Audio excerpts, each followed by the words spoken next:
जी नमस्ते, मैं राकेश। स्वागत है आपका यूट्यूब चैनल एजुकेशन मोड 1 पे। देखिए, आपको पता है कि अभी 7 जुलाई को सीटेट का एग्ज़ाम होने वाला है। तो ये अंतिम के दिनों में सबसे बेहतर तरीका जो होता है, वो होता है मूल्यांकन करने का कि आपने कितना पढ़ा है और आपने कहाँ-कहाँ पर ध्यान नहीं दिया है। तो इसके लिए एमसीक्यू क्वेश्चन सबसे बेस्ट होता है। तो चलिए, आज के इस वीडियो में हम इतिहास से जो रिलेटेड एमसीक्यू क्वेश्चन है, उन सभी क्वेश्चंस के ऊपर डिस्कस करेंगे। सभी क्वेश्चन इंपॉर्टेंट व सिलेक्टेड है। यदि आप कोई किसी भी एग्ज़ाम की तैयारी करते हो, तो ये वीडियो आपके लिए काफ़ी ज़्यादा यूज़फुल रहेगा। तो चलिए वीडियो को शुरू करते हैं। शुरू करने से पहले, जैसे कि मैं हर एक वीडियो में बताता हूँ कि वीडियो में जितने भी क्वेश्चंस रहेंगे, उन सभी क्वेश्चंस में से आपने कितने क्वेश्चन को सही किया है, इसका जवाब आप हमें अंत में कमेंट सेशन में देंगे। और अगला किस टॉपिक से संबंधित आपको वीडियो चाहिए, आप हमें यह भी कमेंट कर सकते हैं। तो चलिए वीडियो को शुरू करते हैं। ध्यान से देखिएगा आप वीडियो को। पहला क्वेश्चन है, लाल किले में मुगल अस्तित्व किसके पतन के साथ समाप्त हुआ था? किसके पतन के साथ समाप्त हुआ है, ये बताना है आपको। तो आपको पता है कि जो बहादुर शाह जफर है, इसके पतन के साथ समाप्त हुआ था मुगलों का अस्तित्व। बहादुर शाह जफर, इनके विषय में दो तीन बातें हम जानेंगे।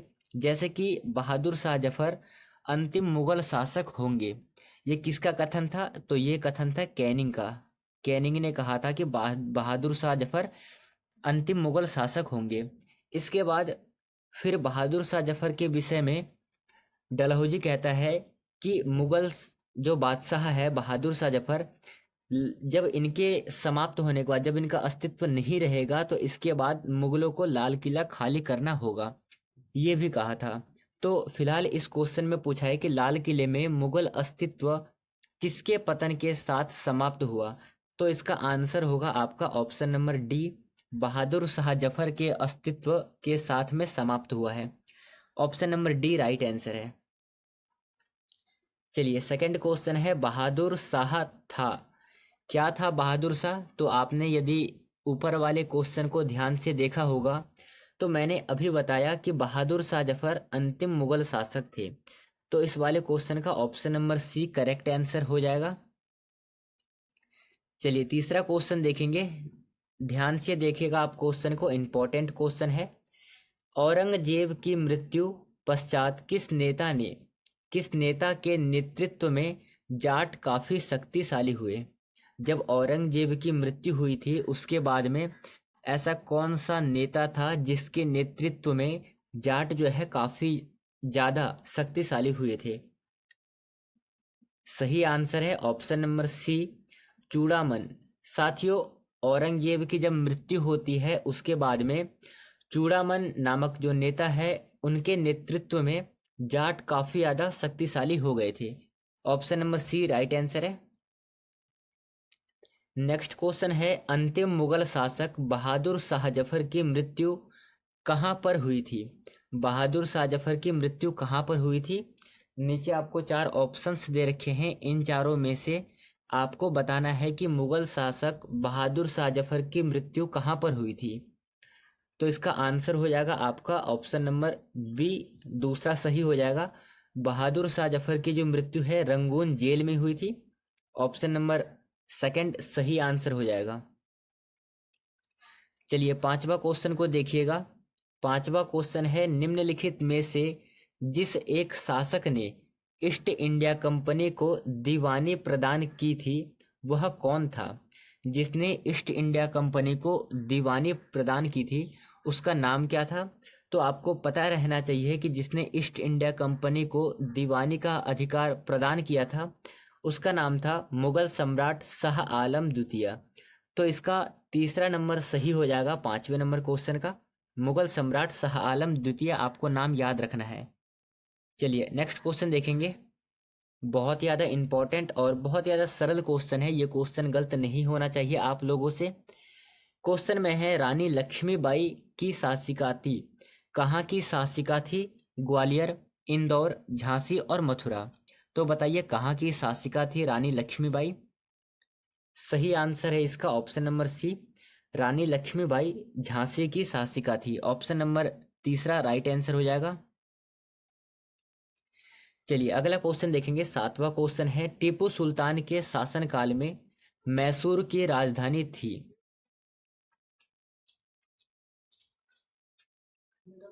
जिस समय टीपू सुल्तान शासक थे उस समय में मैसूर की राजधानी क्या थी? नीचे आपको चार ऑप्शंस दे रखे हैं, चार राजधानी दे रखे हैं। बताइए टीपू सुल्तान के शासनकाल में मैसूर की राजधानी क्या थी? करेक्ट आंसर है आपका ऑप्शन नंबर तीसरा सही हो जाएगा, श्रीरंगपट्टनम। टीपू सुल्तान के शासनकाल में मैसूर की राजधानी श्रीरंगपट्टनम थी। ऑप्शन नंबर तीसरा सही आंसर है। चलिए नेक्स्ट क्वेश्चन है, टीपू सुल्तान निम्न में किसका पुत्र था? आपको बताना है। नीचे आपको चार ऑप्शंस दे रखे हैं, इन चारों में से जो टीपू सुल्तान है किसका पुत्र था? तो करेक्ट आंसर हो जाएगा ऑप्शन नंबर पहला सही आंसर है, हैदर अली के पुत्र कौन थे? Tipu Sultan. Option number A सही आंसर है। चलिए अगला क्वेश्चन देखेंगे। नेक्स्ट क्वेश्चन है, अंग्रेजों ने श्रीरंगपट्टनम की संधि किसके साथ की थी? जो श्रीरंगपट्टनम की संधि है किसके साथ में की थी? तो क्या हो जाएगा सही आंसर? आंसर है ऑप्शन नंबर तीसरा राइट आंसर हो जाएगा, टीपू सुल्तान के साथ संधि की थी श्रीरंगपट्टनम के। और अंग्रेजों की तरफ से कौन था? तो अंग्रेजों की तरफ से लॉर्ड कॉर्नवालिस था। ये भी आपको ध्यान में रखना है। कई बार ऐसा होता है कि आपको दे देगा लॉर्ड कॉर्नवालिस और टीपू सुल्तान के मध्य कौन सी संधि हुई थी? तो श्रीरंगपट्टनम की संधि हुई थी। ये भी आपको ध्यान में रखना है। चलिए नेक्स्ट क्वेश्चन देखेंगे। अगला क्वेश्चन है, कर्नाटक युद्ध किन किन के मध्य लड़ा गया था? मतलब कि कर्नाटक का जो युद्ध हुआ था किन के बीच में लड़ा गया था? तो बताइए क्या हो जाएगा सही आंसर? इसका आंसर है आपका अंग्रेज और फ्रांसीसी। साथियों अंग्रेज और फ्रांसीसियों के बीच में कर्नाटक का युद्ध लड़ा गया था। ऑप्शन नंबर पहला सही आंसर होगा। चलिए नेक्स्ट क्वेश्चन देखिएगा। 11वां क्वेश्चन है, मुर्शिद कुली खान, अलीवर्दी खान और सिराजुद्दौला कहाँ के नवाब थे? नीचे आपको चार ऑप्शंस दे रखे हैं। बताइए क्या हो जाएगा सही आंसर? आपको बताना है कि मुर्शिद कुली खां, अलीवर्दी खां और सिराजुद्दौला ये कहाँ के नवाब थे? तो इसका आंसर होगा आपका ऑप्शन नंबर चौथा सही आंसर है, बंगाल के नवाब थे। बहुत ज़्यादा इंपॉर्टेंट क्वेश्चन है, मोस्ट इंपॉर्टेंट क्वेश्चन, आप इसे नोट कर लेना। आपसे पूछा जाएगा कि सिराजुद्दौला कहाँ के नवाब थे, तो आंसर है बंगाल का। अलीवर्दी खां या फिर मुर्शिद कुली खां ये कहाँ के नवाब थे? तो आपका आंसर हो जाएगा ऑप्शन नंबर डी, बंगाल के नवाब थे। चलिए अगला क्वेश्चन देखिएगा। नेक्स्ट क्वेश्चन है, बक्सर का युद्ध किस किस के बीच में हुआ था? आपको चार ऑप्शंस दे रखे हैं, इन चारों ऑप्शंस में से क्या हो जाएगा सही आंसर? तो इसका आंसर है ऑप्शन नंबर ए, बक्सर का युद्ध 1764 में लड़ा गया था और ये लड़ा गया था मीर कासिम और अंग्रेजों के बीच में। ऑप्शन नंबर पहला सही आंसर हो जाएगा। चलिए आपका अगला क्वेश्चन स्क्रीन पे रहा। भारत में 1612 में अंग्रेजों ने अपनी पहली फैक्ट्री कहाँ पर स्थापित की थी? आपको बताना है कि अंग्रेजों ने पहली फैक्ट्री कहाँ पर स्थापित की थी। तो इसका सही आंसर है ऑप्शन नंबर चौथा सही आंसर होगा। अंग्रेजों ने सबसे पहले जो अंग्रेजी फैक्ट्री है सूरत में स्थापित की थी।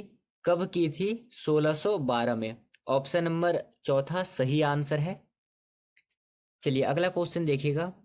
नेक्स्ट क्वेश्चन है, भारत में सबसे पहले आने वाले और सबसे बाद में जाने वाले थे। ये नीचे आपको चार ऑप्शन हैं, पुर्तगाली, फ्रांसीसी, अंग्रेज और डच। ये चार नाम दे रखे हैं आपको। इन चारों में से ऐसा कौन सा नाम है जो कि भारत में सबसे पहले आए थे और गए थे सबसे बाद में? तो मैं आपको बताऊं कि भारत में पुर्तगाली लोग ऐसे थे जो कि सबसे पहले आए थे और सबसे बाद में भारत से गए थे। तो ऑप्शन नंबर ए सही आंसर है। चलिए अगला क्वेश्चन देखिएगा। नेक्स्ट क्वेश्चन है, निम्नलिखित में से कौन सा स्थान भारत के पुर्तगालियों का मुख्यालय था? बताइए क्या हो जाएगा सही आंसर? इसका राइट आंसर है ऑप्शन नंबर दूसरा सही है होगा। पुर्तगालियों का जो मुख्यालय था गोवा था, ऑप्शन नंबर सेकंड सही आंसर है। देखिए कालीकट का नाम दिख रहा होगा आपको। यहाँ पर सबसे पहले पुर्तगाली 1498 में आए थे। ये बातें भी आपको ध्यान में रखना है। चलिए नेक्स्ट क्वेश्चन देखिएगा। अगला क्वेश्चन है केप ऑफ गुड होप, ये एक स्थान का नाम है, के रास्ते से भारत के समुद्री रास्ते की खोज किसने की थी? तो बताइए केप ऑफ गुड होप के रास्ते से भारत तक के समुद्री रास्ते की खोज किसने की थी? करेक्ट आंसर है वास्को डिगामा ने खोज की थी भारत की। ऑप्शन नंबर पहला सही आंसर होगा। चलिए अगला क्वेश्चन देखिएगा। नेक्स्ट क्वेश्चन है वास्को डिगामा कालीकट इस वर्ष पहुंचा था। वास्को डिगामा आपको पता है कि पुर्तगाल का यात्री था और ये सबसे पहले 1498 में कहाँ पर पहुंचा था? ये पहुंचा था 1498 में कालीकट पे। तो वही प्रश्न में पूछ रहा है कि वास्को डिगामा कालीकट किस वर्ष पहुंचा था? तो 1498 में वास्को डिगामा कालीकट पर पहुंचा था। ऑप्शन नंबर पहला सही आंसर हो जाएगा। चलिए नेक्स्ट क्वेश्चन देखिएगा। अगला क्वेश्चन है स्वतंत्रता से पूर्व भारत में कुल कितने देशी रियासतें की संख्या थी? मतलब कि जब भारत स्वतंत्र नहीं हुआ था उससे पहले भारत में कुल कितने रियासतें थी? तो इसका आंसर है भारत में उस समय 562 रियासतें थी। भारत जो है 562 रियासतों में बटा हुआ था। ऑप्शन नंबर तीसरा करेक्ट आंसर है। चलिए अगला क्वेश्चन देखिएगा, इंपॉर्टेंट क्वेश्चन है। नेक्स्ट क्वेश्चन है विजयनगर शहर और किस नाम से जाना जाता है? अवध के नवाब वाजिद अली शाह को ईस्ट इंडिया कंपनी ने गद्दी से उतार दिया था। तो बताइए क्या हो जाएगा?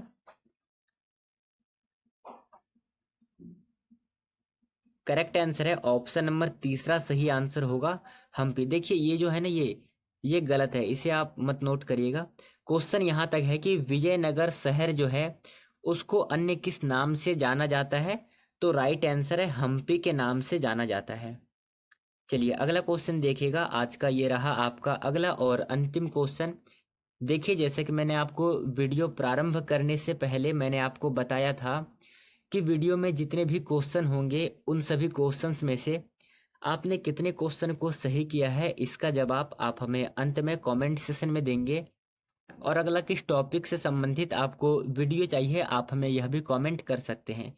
तो आप सभी अपना अपना स्कोर हमें कमेंट सेशन में बता देंगे। तो चलिए अगला क्वेश्चन करते हैं। नेक्स्ट क्वेश्चन है अवध के नवाब वाजिद अली शाह को ईस्ट इंडिया कंपनी ने गद्दी से उतार दिया, किस वर्ष उतारा था वाजिद अली शाह को? तो बताइए क्या हो जाएगा राइट आंसर। आपसे पूछा गया है कि अवध के नवाब जो थे वाजिद अली शाह, इनको जो है ईस्ट इंडिया कंपनी ने अपने गद्दी पर से उतार दिया था। कब उतारा था? तो इसका सही आंसर हो जाएगा तीसरा, 1856 में इनको अपने गद्दी से निष्कासित कर दिया गया था, हटा दिया गया था। ऑप्शन नंबर तीसरा सही है। सो आज का ये वीडियो हम यहीं पे समाप्त करेंगे। आपको अगला किस टॉपिक से संबंधित वीडियो चाहिए आप हमें बता दीजिएगा, मैं अगला वीडियो करवा दूंगा। तो चलिए आज के इस वीडियो को हम यहीं पे समाप्त करेंगे, मिलेंगे अगले वीडियो में। धन्यवाद, जय हिंद साथियों।